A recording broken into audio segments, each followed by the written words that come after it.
And Carvel ice cream turns 80. Its president will be with us as the company turns 80. It's celebrating with a new growth strategy, store design, and product rollouts. And it's never too early to eat some ice cream. All right, coming up, it is never too early in the morning for ice cream cake because we're going to eat some. Carvel is turning 80. Yum. The company's president joins us next with a look at how the company is celebrating. Look, it's Fudgy the Whale. Carvel, America's first retail ice cream franchise, is turning 80. It's celebrating with the debut of a new growth strategy. The company, known for its signature ice cream cakes like the one we have right here, within the Loop and Fudgy the Whale, just announced plans to add 20 more stores and revamp its brand, part of an effort to attract franchise investors. Scott Colwell, president of Carvel, joins us now with more. Greg Rayburn, of course, former CEO of Hostess Brands, also here. You're relatively new on the job, right? You've been a president for about a year and a half. You're making a lot of changes. What's the biggest? The biggest thing, Alex, is we're celebrating our 80 years of serving America's freshest ice cream. And the biggest thing is the design of our new ice cream shop, which we just debuted 2 months ago in Royal Palm Beach. And that's going to be our growth prototype for the future.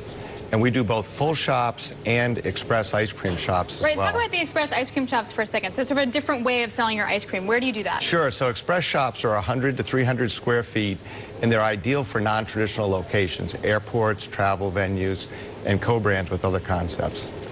I'm curious, Scott, because it sounds like you've got a lot of new initiatives, the express and the other locations. How are you dealing with cultural change? Because I've been with a lot of companies where, they've been around for many decades, and as an outsider you come in and you want to drive change, drive initiatives.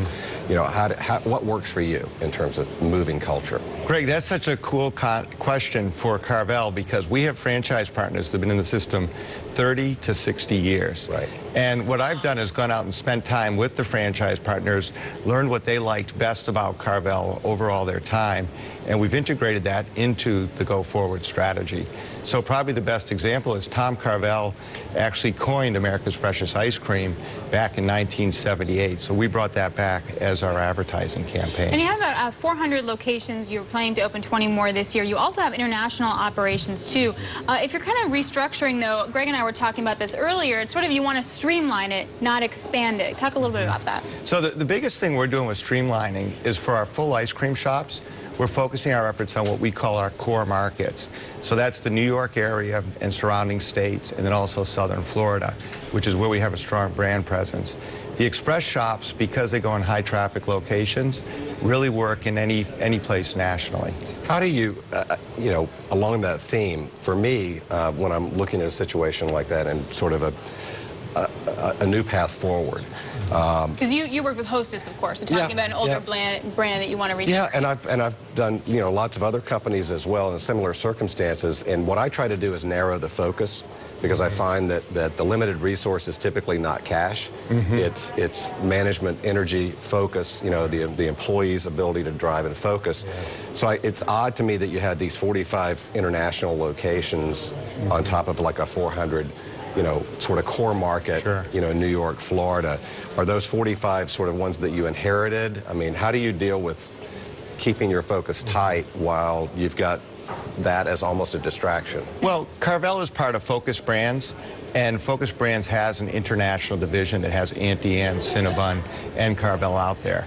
So the international division actually manages that business, and in many cases, they're co-brands with Cinnabon or Auntie Anne. Okay, so you're free to... Oh, I'm free. I spend very little time. You're free to spend... Okay, gotcha. Because we're looking at all this ice cream, and I'm a commodities geek, I got to ask about the dairy prices, because they're extraordinarily volatile. If you look at the UN Food and Agricultural World Dairy Price Index, we're looking at record highs. You don't get the kind of support that other crops have from the government. How do you deal with that? Well, the dairy market has always been volatile. So we've been fortunate that over the last couple of years it's actually declined a little bit, and now it's going back up. This year we were fortunate because we contracted sugar at a very low price, so that's helped offset some of the increase. Right, but at some point costs. would you pass it on to consumers? Yeah, we had to take a slight price increase to our franchise partners, and they'll take a very slight price increase as well. It's literally comes down to pennies per serving.